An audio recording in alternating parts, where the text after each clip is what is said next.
السلام عليكم ورحمة الله وبركاته. نحمده ونصلي على رسوله الكريم. أما بعد فقد قال الله تعالى: ثم لتسألن يومئذ عن النعيم. صدق الله العظيم. د افغانستان مجاهد او غیرتی ولس حاضرینو، استادانو، درسنو نمائندگانو، د الله تعالی یو خصوصي فضل و کرم دی چې د نورو کلونو په شان الله تعالی یو ځل بیا په دې مجاهد ولس باندې د خوښۍ او د خوشحالۍ او فرصت راوست. د ولس بچو د تعلیمي مرحله سرته ورسوله او یا به رسیدو ته نږدې وي، او دویمه مرحله په عزم او اراده کې دي چې دوی به پونتونونو ته لاره پیدا کړي او لوړې زده کړې وکړي. د ازموینو ملي اداره د دې لوی امانت په سپارلو کې مؤثر کردار ادا کوي. هغه ځوانان چې د 12م نه فارغ دي او اوس غواړي چې تحصیلي بنسټونو ته لاره پیدا کړي، په ازموینه کې د کامیابی په توسط باندې دوی ته د دې سہولت برابرېږي چې خپل زده کړې تکمیل کړي. په دې باندې ټول انسانان پوهیږي چې کله شخص ترقی مخې ته راځي، د ولس ترقی مخې ته راځي، د یو قوم ترقی مخې ته راځي، د یو ملک او د یو هیواد ترقی او آبادی چې مخې ته راځي دا په علم سره. کله چې یو شخص علم ولري، دینی علم ولري، عصري علم ولري، شخص د خپل ځان لپاره هم قیمتي ګرځي، د خپل خاندان لپاره هم قیمتي ګرځي، د خپل ماحول او ټولنې لپاره هم قیمتي ګرځي، او د خپل هیواد لپاره هم قیمتي ګرځي. کومنګ د دنیا په هیوادونو باندې، د دنیا په قومونو باندې نظر واچو، هغه قومونه او هغه هیوادونه چې په سیمایي کچه یا په نړیواله کچه باندې موثریت لري، خودکفا دي، نورو سره مرسته کولی شي، د خپل ځان نه دفاع کولی شي، د ژوند په ټولو برخو کې خودکفا دي، نو د هغوی د خودکفایي او د ترقۍ عامل هغه عصري علوم دي. هغه هیوادونه چې د ژوند په مختلفو برخو کې محتاج دي، د خپل ولس نه دفاع نشي کولی، د خپل سرحداتو نه دفاع نشي کولی، د خپل هیواد نه دفاع نشي کولی، نورو هیوادونو نه خپل ضرورتونه پوره کوي، نو الته د وروسته پاتې کېدو او د احتیاج لوی عامل هغه په عصري علومو کې شاته پاتې والی دي. افغانستان د څو لسیزو د جنگونو نه وروسته په یو نوې مرحله کې داخل شوی. اوس د دې وخت را رسېدلی چې د افغانستان ولس، د افغانستان ځوان نسل، د افغانستان محصلین او زده کوونکي او استادان دغه ګران هیواد د دنیا د نورو هیوادونو سره همسیال وګرځي، او د ژوند په مختلفو برخو کې چې کم کمی لري دا ولس، دا هیواد کم کمی لري هغه کمی پوره. د دې وجه نه زما اولا د ځوانانو د والدینو نه دا غوښتنه ده چې ستاسو یو دینی او ملي مسؤلیت جوړیږي چې خپل اولادونو ته فرصت ورکړي لکه څنګه چې تاسو 12 کال فرصت ورکړیو او 12 کال تاسو پامکاري باندې دوی دا سلسله وړاندې بوتله دا رنګي نور فرصت هم ورته ورکړي چې تاسو اولادونه پونتونونو تلاره پیدا ک لوړې زده کړې وکړه دا غستا بچي د دې راتلونکو به هم روخاني د کورنۍ د پاره هم د آبادی او د خوشحالي باعث ګرځي او د ګران هیواد د پاره هم د آبادی باعث او ذریعہ جوړې دي شي نو زما د دوی د والدینو سرپرستانو نه دا غوښتنه ده چې تکلیف وباسي په دې کې شک نشته چې د افغانستان مسلمانان ضرورتونه لري غریب دي لیکن د اولاد تعلیم دا ډیر مهم دی د والدینو لپاره ډیر مهم دی او دا د دوی یو دینی ذمہ داری ده همدارنګه دویم قدم کې زما د غزوانانو نه دا غوښتنه ده چې کوم ځوانانو 12 کاله علمی مزل پوره کړي هغه نم دا غوښتنه ده چې دوی حوصله او همت او خواري او پونتونونو تلاره پیدا ک په امتحان کې زیارو باسي چې کامیاب شي همت او د افغانستان ځوانان د دنیا د ځوانانو نه په یو میدان کې هم الحمدلله کم نه دي خدا چې په دې ملک باندې څلور لسیزې جنگونه تیر شونه طبي خبره ده چې یو ملک څلور لسیزې د جنگونو سره مخ وي د ژوند په هر برخه کې او په ځانګړي توګه په علمي او تحصیلي ډګر کې به شاته پاتې هغه مر مزل به نه کړي څومره مزل چې نور او هغه هوادونو کړي دی او هغه قومونو کړي چې هغه د جنگ سره مخ نو نو د دوی نه مدا غوښتنه ده چې دوی خپل همت عالی وساتي او د خپل وطن د خپل قوم د خود کفا او ګرځي کومنګه د څلورو لسیزو ته وګورو مختلف اشغالګر د ملک تراغله خو یو اشغالګر هم په دې ملک د آبادی کار ونکړې شو دا زمنګ د پاره یو درس دی دا یو عبرت دی چې خپل کور په خپل او په خپل مټو باندې آبادول غواړي او دا ذمہ داری دغه ځوانانو دا چې دغه ځوانان دا د افغانستان راتلونکي دي دا د افغانستان مشران دي دا به د افغانستان معاصر خلک وي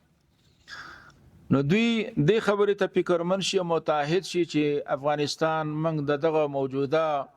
احتیاج او د دې موجوده حالاتونه وباسو او دا بعید نه ده که ځوانان همت وکړي ان شاء الله په لږ وخت کې به افغانستان د سیمې هوادونو سره او د دنیا د هوادونو سره به همسیال وګرځي همدارنګه بل غوښتنه زما د اهل خیر حضراتونه ده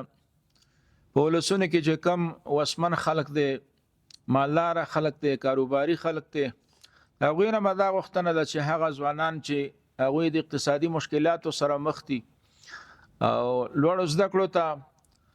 د رسیدو په لار کې اقتصادي مشکلات معنی وي نو د دې اهل خیرونه مدا غوښتنه ده چې په گاوند کې چې کم ځوانان دي هغه سره مرسته وکړي اقتصادي مرسته ور سره وکړي تر دې چې ترڅو دغه ځوانان پونتون ته لار پیدا کو لوړ زده کړې ورنه پاتې نشي همدارنګه چې کوم خیریه بنسټونه دي او د افغانانو سره همکاري کوي لاس ور کوي افغانانو ته د ژوند په مختلفو برخو کې لاس ور کوي موږ یې مننه کوو خدام غوښتنه ده چې هغه ځوانان چې مثلا نن د اقتصادي مشکلاتو د وجې نه پونتون ته نشي تللی د کور سرپرستی ور په غاړه وي نو د دوی نم دا غوښتنه ده چې دوی د مهرباني او د ځوانانو د لاس ورک ترڅو د ځوانان د تحصیل نه محروم پاتې نشي همدارنګه نړیوالې ټولنې نم دا غوښتنه ده چې لکه څنګه چې دوی د افغانانو سره په مختلفو برخو کې مرسته کوي نو د تعلیم او د تحصیل په برخه کې چې دا ډیره مهمه برخه ده د افغانانو لپاره د ژوند لپاره مهمه برخه ده په دغه مهمه برخه کې د افغانستان د ولس بچو ته لاس ورکړه ترڅو هغه ځوانان چې نشي کولای د اقتصادي مشکلاتو د وجې نه پونتون ته لاړ شي او ته زمينه برابر شي او پونتون ته لار پیدا کړي. د ازموینو ملي اداره یو لوی مسؤلیت لري، هغه دا چې زمونږه ګران ولس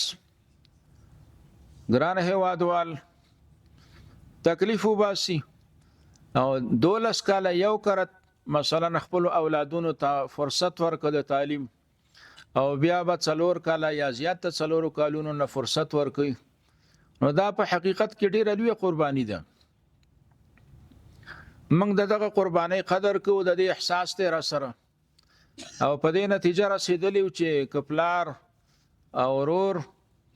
د خپل کوشرانو سره خواري کوي او دا غوي هغه مسؤلیت په غاړه باندې اخلي، مرسته ور سره کوي، فرصت ورته برابرۍ چې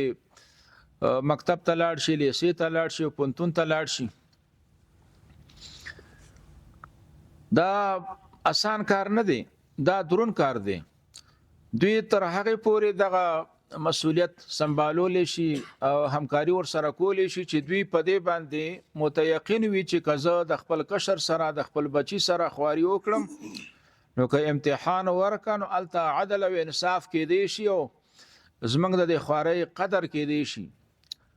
نو په دې صورت کې پلارم آماده ده او په خپل ځوانم آماده ده چې خواري وکاو د لیسینه په کامیابی طریقې سره فارغ شي، د پونتون ته لار پیدا ک. په دې اساس باندې موږ تماما خواري کو او جدوجہد کو او استادان خواري کوي، د ادارې چې څومره ذمہ دار خلک دي خواري کوي چې موږ ولست قناعت ورکړې شو، عملاً قناعت ځوانانو ته عملاً قناعت ورکړې شو چې دلته نه د سفارش خبره مطرح ده، نه بل خبره مطرح ده، یوازې استعداد او قابلیت مطرح ده.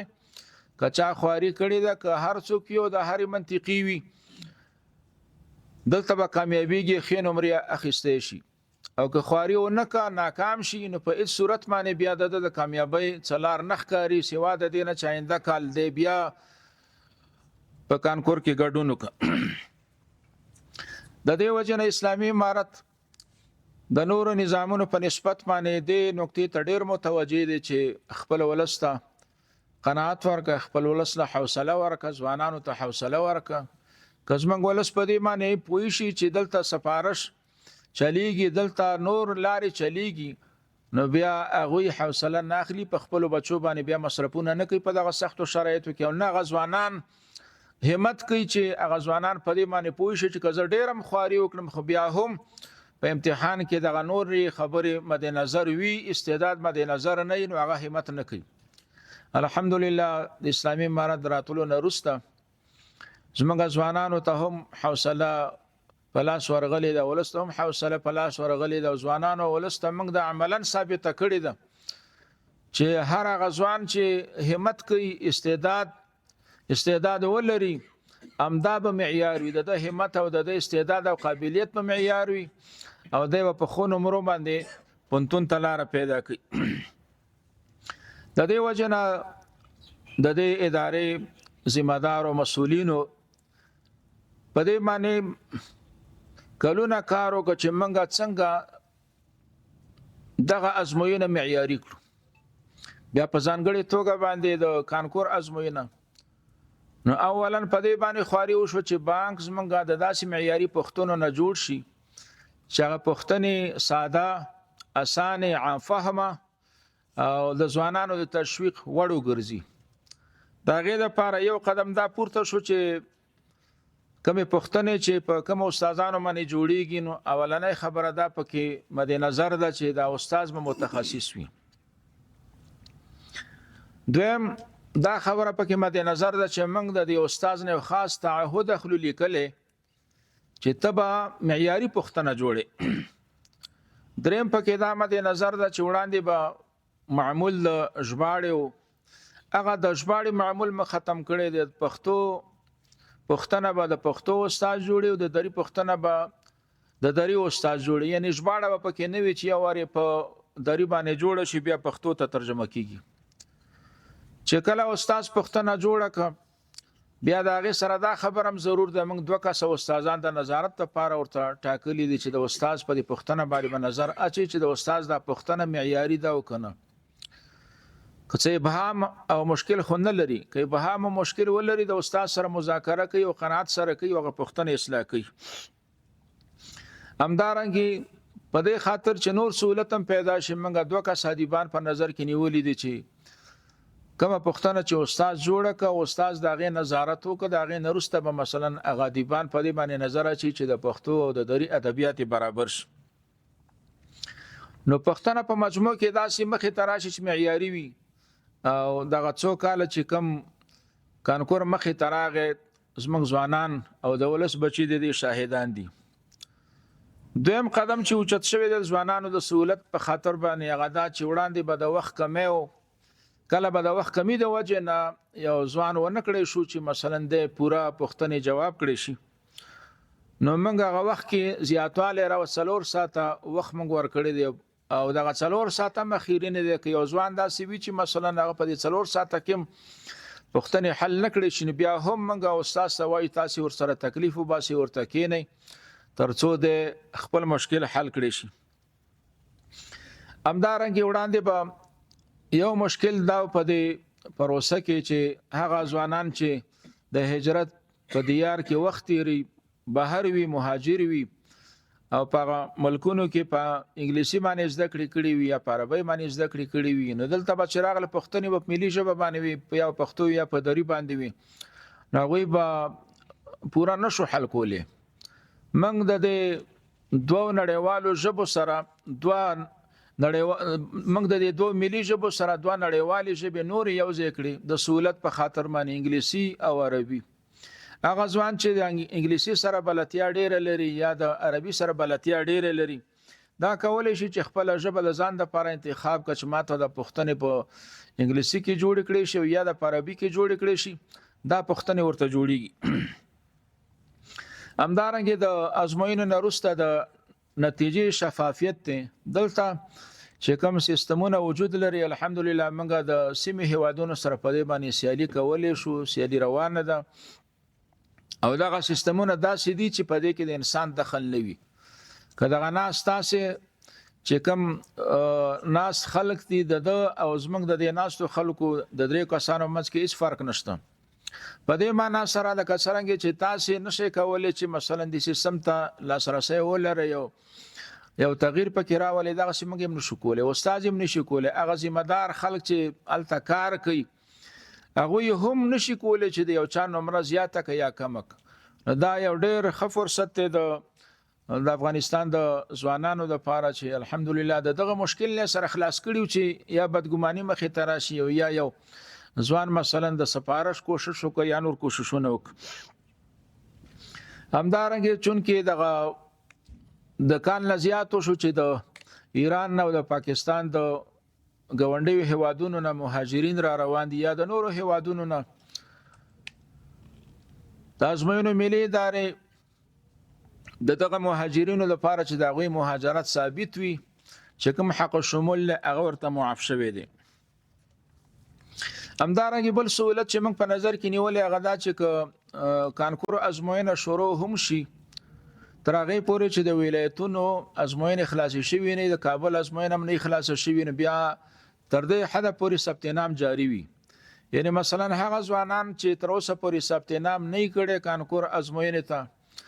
هغه کولی شي چې ثبت نام او په اخر کې موږ یو متفرقه ازموینه لرو چې په هغه کې بیا دوی ګډون کولی شي نو زمونږ د هغه ځوانانو نه غوښتنه ده چې هغه ثبت نام نه دی کړي او ته موږ د خوش خبری اورو چې الحمدلله سکه ډیر سہولتونه په نظر کې نیول شوی دي نو تاسو کوشش وکړئ چې ثبت نام وکړئ د ازموینې ته د کانکور ازموینه په راتلونکي کې په څو مرحلو باندې تقسیم شوې ده اول دې ترازو چې زمنګ د جذب ظرفیت څومره دی هغه په لاندې ډول باندې دی لوړ زده کړو برنامو ته د جذب ظرفیت د مدارس فارغان د دې ظرفیت اندازه د 2400 د عمومي زده کړو فارغان د دې اندازه د 95480 اختصاصي برخو کې د ظرفیت اندازه د 8515 شبانه پروګرام ته د ظرفیت اندازه د 4000 شپک ټول جوړیږي 401515 ماشټرۍ لپاره چې من کوم ظرفیت لرو 2000 سکال په کانکور کې د احتمالي ګډونوالو اندازه 1,40,000 ده ان شاء الله او ټول جذب ظرفیت چې موږ سکال لرو 1,11,815 د کانکور د ازموینې احتمالي پلان په څلورو برخو کې تنظیم شوی دی 2 دورې په ولایاتو کې اوله دوره کې به 15 ولایتونه وي او د اولې دورې امتحان به د ثور د 20 نیټې نه شروع کیږي ان شاء الله دویم دور کې 13 ولایتونه دي چې د دې ازموینه به شروع کیږي د ثور د 8 نیټې نه او دریم دور چې په کابل کې به د کابل ازموینه اخیستې شي دا د جوزا په 12 تاریخ باندې به د ازموینه وي او څلورم دور چې هغه پاره کې به متفرقه او چې هغه ځوانان چې د بهر نه راغلي وي او دلته په ازموینه کې ګډون کوي همدارنګه د کابل ولایت شپې پونځي او په دغه تیرو څلورو دورو کې چې کم درې دورو کې چې کم ځوانان غیر حاضر پاتې شوي د عذرونو په وجه باندې هغه به پکې ګډون کوي نو دغه ازموینه به د جوزا په 22 نیټه باندې اخیستې شي دا زمنګ د پاره او د ټول ولست لپاره د خوښۍ او د خوشحالۍ خبره ده د دې ما مختصر وضاحت ورک نور تفصیلی وضاحت په مشاور سیب ورک موږ ولست د دې مبارکي وایو چې د دوی لپاره د مبارک وي ځوانانو لپاره مبارک وي چې تعلیم یو مرحله سره ورسول د تحصیل دویمه مرحله ته بدوي آمادګي نيسي واخر دعوانا الحمد لله رب العالمين